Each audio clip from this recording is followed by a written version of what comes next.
Hello guys! Hello fire sign, Leo, Aries, Sagittarius. Weekend reading para sa inyong lahat. Saturday, Sunday, April 13 to 14, 2024 para sa lahat ng fire sign, Leo, Aries, Sagittarius. Okay. Okay, fire sign, Leo, Aries, Sagittarius. Okay, for 2 days, nakikita natin dito na posibleng ikaw ay makatanggap ng regalo, ikaw ay makatanggap ng bonus, payouts, or pwedeng yung mga nag-overtime dito, or pwedeng yung mga nagtrabaho during holiday season. Posibleng matanggap nyo yung extra income, extra bonuses, or kano pa man. Okay, so pwedeng ganon. Pwede ka rin makatanggap ng regalo galing sa isang mayaman na tao. Okay? Pwede ka din makatanggap ng isang balita or good news galing sa iyong karelasyon, asawa, pamilya, kapatid, or kung sino man itong emotional na konektado sa iyo. Okay. Yung iba din sa inyo dito, posibleng itong regalong ito is galing ito sa employer mo or sa boss mo. Pwedeng sobra-sobra yung pera niya. And this weekend is bibigyan kanya ng pera or bibigyan kanya ng advanced gift or advance or pwedeng sweldo mo na kasi nasa 15 days, diba? So 14. Sinasabi ng barahan na pwedeng ibigay sa'yo in advance yung sweldo mo or may additional pa siyang regalo. Okay. Thank you.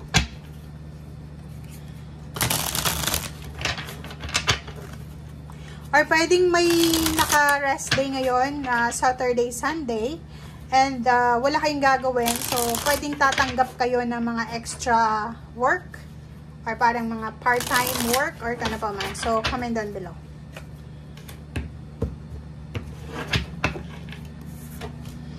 Okay, Queen of Wands. Ooh. And, wow, ang galing. Nakakaloka yung baraha mo, guys. Tingnan mo. Queen of Wands and then Ten of Pentacles.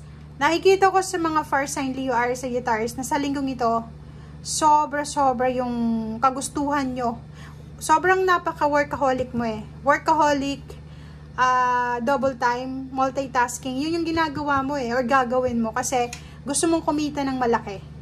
Gusto mong kumita ng malaki kasi may pinaghahandaan ka. It's either pinaghahandaan mo yung okasyon, 2 months, 3 months, 4 months from now.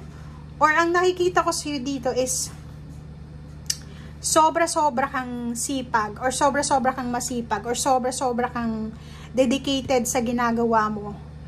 May ano ka eh, may purpose ka, may goals ka. So parang nakikita ko sa'yo dito, kailangan kong kumita ng pera ng malaki. Nagmamadali ka eh.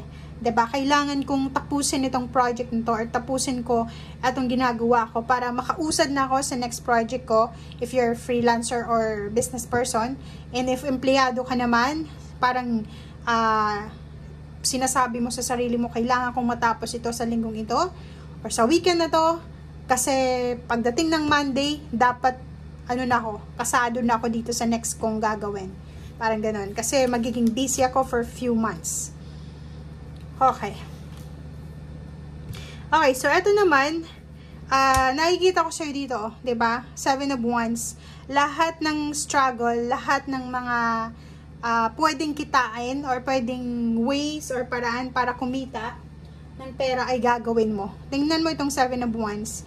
Willing kang makipag-compete, willing kang makipagsiksikan, or if ever man na wala kang trabaho ngayon, like unemployed ka, for example lang, unemployed ka, fire sign, Leo, Aries, Sagittarius, ngayong linggo is bigla kang nagkaroon ng interest, ng mindset na kahit anong mangyari, simula sa Lunes, makikipagsiksikan talaga ako sa opisina, sa agency, kasi gusto kong kumita ng pera, gusto kong makapagtrabaho. May goal ako na before magsimula ang May, dapat meron akong trabaho. Parang ganun yung mindset mo dito. Yung iba din sa inyo, may gusto kayong tapusin, nagmamadali kayo na matapos, it's either documents or mga papeles ito, requirements para makapagsimula na kayo ng trabaho nyo. Okay. May iba din sa inyo dito guys na may mga issues kayo regarding relationship. Like may nag-away, mag-asawa, mag-boyfriend, girlfriend, na posibleng magkakaayos kayo. Magkakaroon kayo ng pagkakataon na magpatawaran sa linggong ito or sa weekend na to. Magkakaroon kayo ng time para maintindihan ang bawat isa. So may apology, accepted, forgiveness sa magkakarelasyon to. Okay? Next is choice.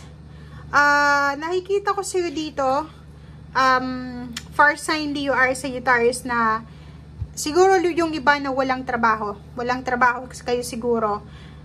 May kailangan na mag-travel, may kailangan umalis, kahit masakit, kailangan na tanggapin kasi kailangan kumita ng pera, parang ganon. So, may decision making ka na kailangan na gawin this weekend na pwedeng makaapekto sa family relationship nyo. Like for example, palagi kayong magkakasama araw-araw, posibleng yung isa sa miyembro ng pamilya is kailangan umalis ng bahay everyday para magtrabaho sa malayong lugar. Parang ganon. Okay? So, 8 of Swords. Sinasabi ng baraha sa'yo dito na etong barahang ito ay posibleng makaresonate ito doon sa mga matagal ng unemployed. 'Di ba? Yung mga matatagal ng unemployed or matatagal ng walang trabaho, posibleng makakapag-decision kayo this weekend na aalis na kayo sa comfort zone nyo, hahanapin nyo kung saan talaga kayo makakahanap ng trabaho or kung saan talaga kayo siswertehin. Okay? 9 of Cups, Page of Pentacles, and King of Swords. So, ang focus mo sa weekend na to is makuha mo yung emotional fulfillment, ma-provide mo kung ano yung pangangailangan ng pamilya mo, and at the same time, maibigay mo yung emotional and financial fulfillment sa future para sa pamilya mo. So, yun.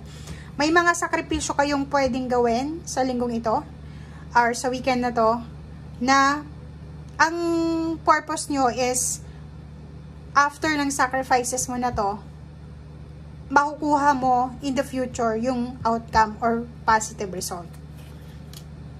Knight of Swords, mabilis, sobrang bilis to guys. So, sobrang bilis na decision making, sobrang bilis na decision ito ngayong weekend. Like, bigla ka lang makakapag-isip na, ay, kailangan kong mag-travel, ay, kailangan kong asikasuhin yung papeles ko, ay, kailangan kong umalis, ay, kailangan kong ayusin yung resume ko, ay, kailangan kong ganito, ganyan. Kasi, nagmamadali ka eh. Nagmamadali ka na makalikom ng pera, nagmamadali ka na makakuha ng pera, or makaipon ng pera.